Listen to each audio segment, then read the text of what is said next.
আজকে ক্লাসের মাধ্যমে তোমাদের আমি যেটা দেখাবো, স্লিপ রিং মোটরকে রান করাতে গেলে আমাদের নর্মাল স্টার্টার ব্যবহার করলে হয় না, তার জন্য একটা রোটর রেজিস্ট্যান্স স্টার্টার অর্থাৎ স্লিপ রিং মোটর স্টার্টার ব্যবহার করতে হয়, সেইটা দেখাবো। হ্যাঁ, স্লিপ রিং মোটর স্টার্টার বলতে কিছুই না। স্লিপ রিং মোটর স্টার্টার ব্যবহার করতে গেলে আমাদের স্লিপ রিং মোটরের ক্ষেত্রে 6টা টার্মিনাল থাকে, 3টে স্টেটরের এবং 3টে রোটরের টার্মিনাল থাকে। 3টে স্টেটরে যে আমাদের লাইন দিতে হবে সেটা হচ্ছে ডাইরেক্ট অন লাইন স্টার্টারের মাধ্যমে। এই স্টার্টারটা তোমরা এর আগেই দেখেছো প্র্যাকটিক্যালে, ডাইরেক্ট অন লাইন স্টার্টারে যে 3টে ইনকামিং 3টে আউটগোয়িং থাকে, এবং তার সঙ্গে রোটরের সার্কিটের যে 3টে আমাদের রোটর সার্কিটে যে 3 গাছা তার যাবে, এবং সেই 3 গাছা তার যে কানেক্ট হবে সেটা হচ্ছে এক্সটার্নাল রেজিস্ট্যান্সের মাধ্যমে। সেটা হচ্ছে রোটরের এক্সটার্নাল রেজিস্ট্যান্স, সেটা হচ্ছে এইটা। তো এই স্টার্টারটার সঙ্গে এটা আমাদের ইন্টারলকিংভাবে কানেক্ট করতে হয়, সেটা আমরা তোমাদের পরবর্তী প্র্যাকটিক্যালের মাধ্যমে দেখাবো। এখন এই রোটর রেজিস্ট্যান্স যে স্টার্টারটা দেখছো, এর মধ্যে কি রয়েছে? এর মধ্যে প্রথমত দেখছো, উপর থেকে দেখো, এটা উপর থেকে শটটা নাও, এখান থেকে দেখো DEF বলে 3টে মার্কিং রয়েছে, কিছুই না। রোটরের স্লিপরিংয়ে 3টে স্লিপরিং থাকে, স্লিপরিংয়ে এই 3টে পরপর কানেক্ট হবে। আর এখানে এই কন্ডিশনে এখানে হাই বলে লেখা রয়েছে, এই রেজিস্ট্যান্স হাই থাকবে। এপাশে আস্তে আস্তে করলে রেজিস্ট্যান্স আস্তে আস্তে কাট করতে হবে।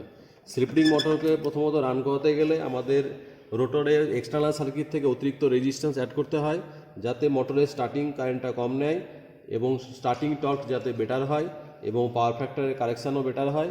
আর এছাড়াও আমরা এই rotor resistance external resistance add করে আমরা মোটরের স্পিডটাকেও কন্ট্রোল করতে পারি। তাহলে প্রথম প্রাইমারি কাজ হচ্ছে স্টার্টিং কারেন্টটাকে কমানো, এবং তার জন্য দেখো আমরা এটাকে খুললে তোমরা দেখতে পাবে, এটা খুলছি, খুলে নিলে দেখো এই ক্যাবিনেট থেকে এটা বের করে নিলাম।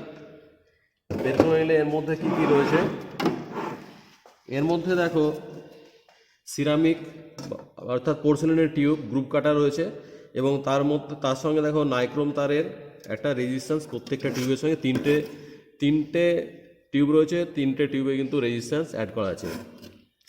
এবং আমরা দেখেছি এর আগে 3 পয়েন্ট স্টার্টার বা 4 পয়েন্ট স্টার্টারে যে স্টার্টগুলো থাকে, এই স্টার্টগুলো দেখো, এই যে আমি লিভারটা ঘোরাচ্ছি, এই স্টার্টগুলো কিন্তু কানেক্ট হচ্ছে, কিছুই না। অর্থাৎ কি, আমরা এই পজিশনে যখন রাখছি অ্যান্টি ক্লকওয়াইজ ডিরেকশনে, এখানে হাই বলে লেখা রয়েছে, এই পজিশনে কিন্তু এই 3টেতেই রেজিস্ট্যান্স হাই আছে।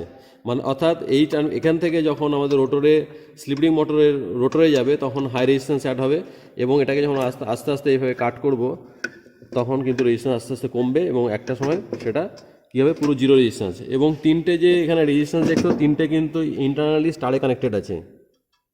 3টে ইন্টারনালি কিন্তু এই রেজিস্ট্যান্স দুটো স্টারে কানেক্টেড থাকবে যখন রেজিস্ট্যান্স পুরো কাট থাকবে। আর এমনি কন্ডিশানে কিন্তু আমাদের হাই রেজিস্ট্যান্স থাকবে। এবং এই স্টার্টারটাকে আমাদের এই যে রোটরের এই রোটর স্লিপরিং রোটরের যে রেজিস্ট্যান্স অ্যাড করতে গেলে আমাদের প্রথমত এখানে একটা ইন্টারলকিং সিস্টেম আছে। এখানে একটা লিভার আছে, দেখো এই যে এখানে এই স্টার্টারের হ্যান্ডেলটা আসলে এই যে পাতটা দেখছো, এই যে পাতটা একবার ক্লোজ হচ্ছে, একবার ওপেন হচ্ছে।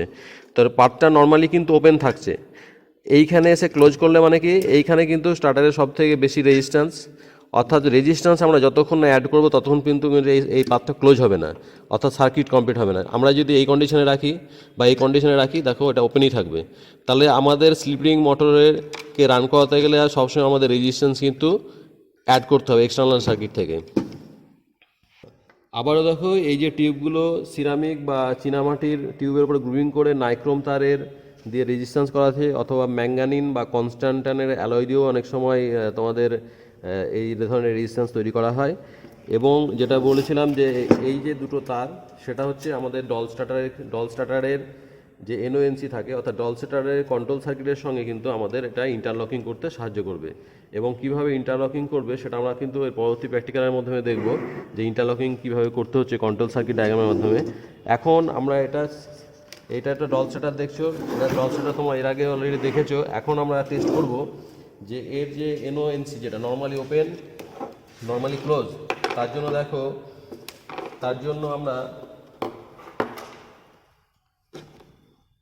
জন্য আমাদের একটা সিরিজ টেস্টিং ল্যাম্প বানাতে হচ্ছে। সিরিজ টেস্টিং ল্যাম্পের একটা পয়েন্টে দিলাম সুইচ তো অফ আছে। আর আরেকটা দেখো, আরেকটা প্রান্ত থেকে আমরা এই দিলাম, দেওয়ার পরে এই যে সার্কিটটা জ্বলছে তা আমরা এখানে কানেক্ট করে দিচ্ছি, পুরোপুরি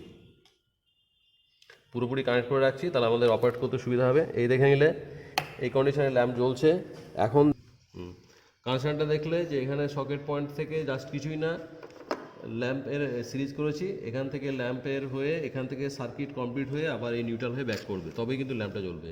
তো প্রথম কন্ডিশনে ল্যাম্প জ্বলছে অর্থাৎ সার্কিট কমপ্লিট হচ্ছে, অর্থাৎ রেজিস্ট্যান্স কিন্তু হাই অ্যাড করা আছে, এপাশে অ্যাড করা আছে। এখন দেখো আস্তে আস্তে লোয়ের দিকে গেলাম, এর কাট করে গেল, অর্থাৎ নর্মালি কিন্তু ওপেন হয়ে গেল।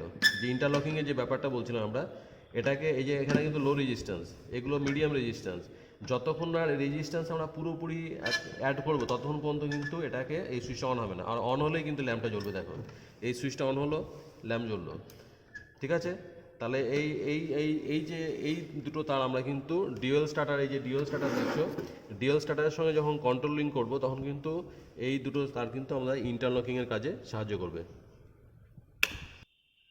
ঠিক আছে, এখানে যে ল্যাম্পের গ্লো দেখছো, এখানে ল্যাম্পের যে এখান থেকে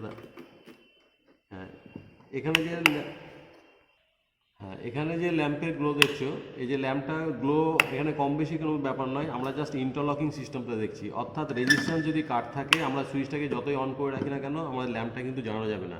অর্থাৎ এই ইন্টারলকিং মানে কি, ইন্টারলকিংটা যখন আমাদের অটোমেটিক কারণে ক্লোজ হবে, অর্থাৎ এনওটা এনসি হচ্ছে এই কন্ডিশনে, এনওটা এনসি, তখন কিন্তু ল্যাম্পটা গ্লো করছে। কিন্তু আমরা রেজিস্ট্যান্স যদি না অ্যাড করি তখন কিন্তু নর্মালি ওপেন হয়ে যাবে ওটা, অর্থাৎ ল্যাম্পটা কিন্তু জ্বলবে না, অর্থাৎ সার্কিট কমপ্লিট হবে না।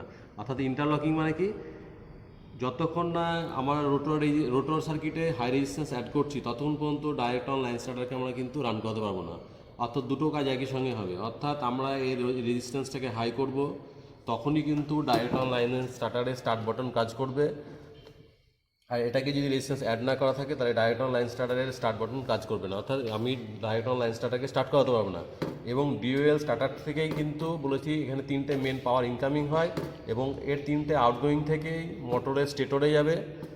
এই এই এই ডিউয়েল স্টার্টার থেকে কখনোই কিন্তু রোটর রেজিস্ট্যান্সে যাবে না, বা স্লিপ রিং মোটরের রোটরে যাবে না। স্লিপ রিং মোটরের রোটরে শুধু বাইরে থেকে এক্সটার্নাল রেজিস্ট্যান্স যোগ করার জন্যই এটা অ্যারেঞ্জমেন্ট করা আছে, শুধু এক্সটার্নাল রেজিস্ট্যান্স যোগ হবে, নট কোনো সাপ্লাই বা কিছু যোগ হবে না, বোঝা গেছে। এবং এক্ষেত্রে সেই তিনটে টার্মিনাল হচ্ছে এই তিনটে ডাইরেক্ট স্লিপ রিংয়ে যাবে। স্লিপ রিং মোটরের স্লিপ রিংয়ের তিনটে স্লিপ রিং থাকে, ওই তিনটে স্লিপ রিংয়ের তিনটে যাবে, আর স্টেটরে যাবে ডিউয়েল স্টার্টার থেকে। তাহলে এই প্রক্রিয়ার মাধ্যমে আমরা স্লিপিং মোটরে চালাতে গেলে যে স্লিপ রিং মোটর যে স্টার্টার, সেটা আমরা কিছুটা বুঝে গেছি।